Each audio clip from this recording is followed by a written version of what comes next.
तो चलिए दोस्तों, आज है डेट 10 जनवरी 2022 और अब अपने पास इवनिंग शिफ्ट का भी पेपर आ गया है एमपी पुलिस कांस्टेबल का। तो जैसा कि मैंने सुबह जिस तरह से पेपर बनाया था लगभग वैसा ही ट्रेंड चल रहा है। ज़्यादातर रिपीटेड क्वेश्चन है।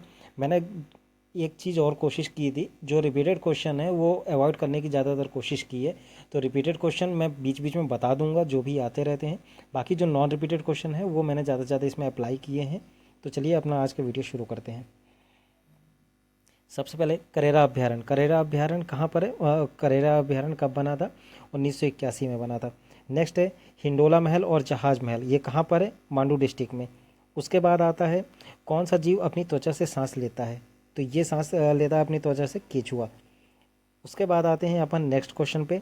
जंगल लगाना। जंगल लगाना कौन सी एक प्रक्रिया होती है? तो ये एक रासायनिक प्रक्रिया होती है। नेक्स्ट क्वेश्चन पे अपन आ जाते हैं। सतह से चलती हुई गेंद, ये साइंस का क्वेश्चन है। सतह से चलती हुई गेंद, इसका उदाहरण क्या है? ये बेलन घर्षण इसको उदाहरण कहते हैं विज्ञान के उसमें। नेक्स्ट अशोक के ऊपर एक क्वेश्चन आया हुआ था, ये 8 तारीख को सेकंड शिफ्ट में आया था। ये आज उसका रिपीटेड क्वेश्चन है। अशोक जो है मौर्य वंश से संबंधित रहे हैं। उसके बाद आते हैं वित्त मंत्रालय। वित्त मंत्रालय लगभग 9 का ही शायद है। शायद कल किसी शिफ्ट में एक पेपर आया था ये चीज़ का कि वित्त मंत्रालय वित्त सचिव कौन है। अभी इसमें क्वेश्चन है कि वित्त मंत्रालय कितने साल के लिए नियुक्त होता है? तो ये नियुक्त होते हैं 5 साल के लिए।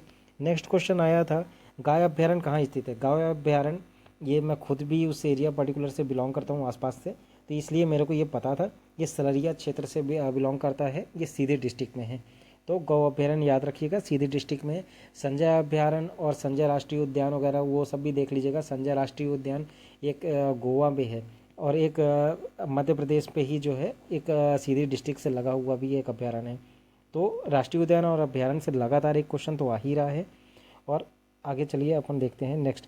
बायोस्फीयर रिजर्व को कितने जोन में बांटा जा सकता है? तो दोस्तों बायोस्फीयर रिजर्व को 3 जोन में बांटा जा सकता है, याद रखिएगा ये चीज़। इन्वायरमेंट से क्वेश्चन बन रहा है। ये नेशनल, ये जितना भी जो है अपना नेशनल पार्क राष्ट्रीय उद्यान है, ये भी कहीं ना कहीं इन्वायरमेंट का ही हिस्सा है। तो इससे काफ़ी क्वेश्चंस आ रहे हैं। नेक्स्ट है किसके द्वारा खाद और पावर दोनों बनती है? बायोगैस, हम सब जानते हैं बायोगैस संयंत्र है मध्य प्रदेश वगैरह में अब धीरे धीरे जो है लग रहे हैं, बहुत ज़्यादा इनिशिएटिव शुरू हो गया है। तो बायोगैस एक खाद है जिससे हम लोग एनर्जी जनरेट करते हैं। नेक्स्ट है चित्रगुप्त मंदिर कौन से देवता को समर्पित है? तो याद रखिएगा चित्रगुप्त मंदिर सूर्य देवता को समर्पित है। इसके बाद प्रदेश की गंगा नदी किसको कहा जाता है? बेतवा नदी को। बेतवा नदी को मध्य प्रदेश की गंगा इसलिए कहते हैं क्योंकि ये सबसे ज़्यादा दूषित नदी है मध्य प्रदेश में। यही क्वेश्चन 8 तारीख को दोनों शिफ्ट में रिपीट किए गए थे कि बेतवा नदी, एक बार एक क्वेश्चन ये आया था कि बेतवा नदी पे कौन से जो है क्षेत्र से निकलती है। एक बार क्वेश्चन आया था ये बेतवा नदी के किनारे कौन सा शहर बसा है? तो बेतवा नदी रायसेन से शायद निकलती है अगर मैं गलत नहीं हूँ। और बेतवा नदी के किनारे उज्जैन ओरछा डिस्ट्रिक्ट बसा हुआ है। ओरछा डिस्ट्रिक्ट ओरछा क्षेत्र कौन से डिस्ट्रिक्ट में है? निवाड़ी डिस्ट्रिक्ट पे है, याद रखिएगा ये चीज़। नेक्स्ट पे अपन आगे बढ़ते हैं। मध्य प्रदेश का किस शहर में महाकुंभ होता है? तो ये उज्जैन पे मध्य प्रदेश के में होता है और इसको क्या कहा जाता है? सिंहस्थ मेला, याद रखिएगा। सिंहस्थ मेला को उज्जैन में होता है। और नेक्स्ट क्वेश्चन है अम्ल वर्षा किसके का ऑक्सीडाइजेशन के कारण होती है? सल्फर के और नाइट्रोजन के कारण होती है। तो ये SOX और NOx दो चीज़ बना देता है, ठीक है। नेक्स्ट क्वेश्चन पे अपन आगे बढ़ते हैं। जब वर्षा जल का इस्तेमाल भूजल के पुनर्भरण के लिए किया जाता है तो इसे क्या कहते हैं? वाटर हार्वेस्टिंग कहा जाता है। इसमें क्या कहते हैं, घर के आसपास का कहीं एक गड्ढा बना देते हैं, ऊपर घास वगैरह जो है लगी रहती है, पर वो गड्ढा बनाते हैं तो धीरे धीरे जो है वाटर जो है वहीं पर जो अंदर जाता जाता है, तो बारिश का जो भी पानी रहता है उसका कहीं ना कहीं हम लोगों को बचत करते हैं और वो धीरे धीरे ग्राउंड वाटर लेवल बढ़ाता जाता है। तो इसको जल संचयन कहा जाता है, मीन्स वाटर हार्वेस्टिंग इसको कहा जाता है। नेक्स्ट पे अपन आगे बढ़ते हैं। एरोप्लेन के इंजन में कौन सी धातु का प्रयोग होता है?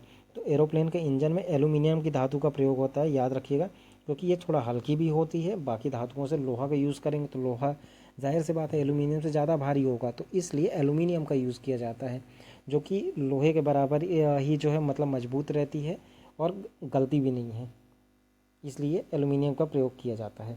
नेक्स्ट पे अपन आगे बढ़ते हैं। माचिस के तेलों को ग्लास के पाउडर में अगर थोड़ा बहुत डाल देते हैं तो उसमें कौन सा फास्फोरस आता है।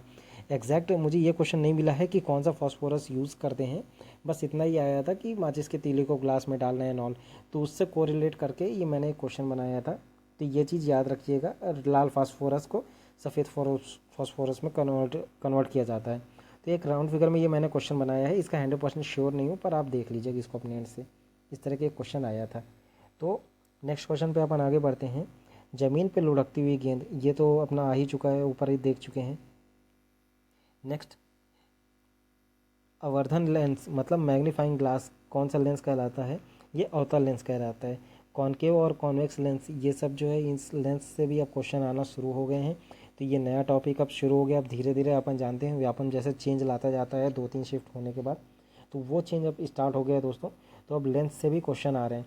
यकीन मानिए कल और परसों को जो 2 दिन पेपर देंगे ना, पक्का ये कुछ ना कुछ लेंस से रिलेटेड कुछ ना कुछ क्वेश्चन आएंगे ही। तो अब जिसको भी नहीं पता है, जो नहीं पढ़ा है, इस टॉपिक में ज़रूर पढ़ लें, लेंस से आ गए हैं क्वेश्चन। अब नेत्र दोष से पीड़ित व्यक्ति जिसको कौन सा दूर की वस्तु देख सकता है, इस तरह के व्यक्ति को क्या कहते हैं, दीर्घ दृष्टि दोष। जो दूर का चीज़ देख सकता है उसको दूर दृष्टि दोष कहते हैं, और जो पास की चीज़ देख सकता है उसको निकट दृष्टि दोष कहते हैं। ये चीज़ याद रखिएगा, शॉर्ट ट्रिक है। जो जहाँ जो चीज़ को देख सकते हैं उस चीज़ को दोष अपन करार देते हैं। तो चलिए फ़िलहाल इस वीडियो पे इतना ही, जितना था हम लोग मैंने सारा वीडियो को अपने मैक्सिमम क्वेश्चन कवर कर दिए हैं। अगला वीडियो हम कब सुबह लेकर के आएंगे जैसे ही क्लासेस एंड हो जाएंगी। और फिलहाल हम आप सबसे यही रिक्वेस्ट करेंगे कि हमारे चैनल को सब्सक्राइब करें, इस वीडियो को लाइक करें, अपने दोस्तों के साथ ज़्यादा से ज़्यादा शेयर करते जाएं। धन्यवाद।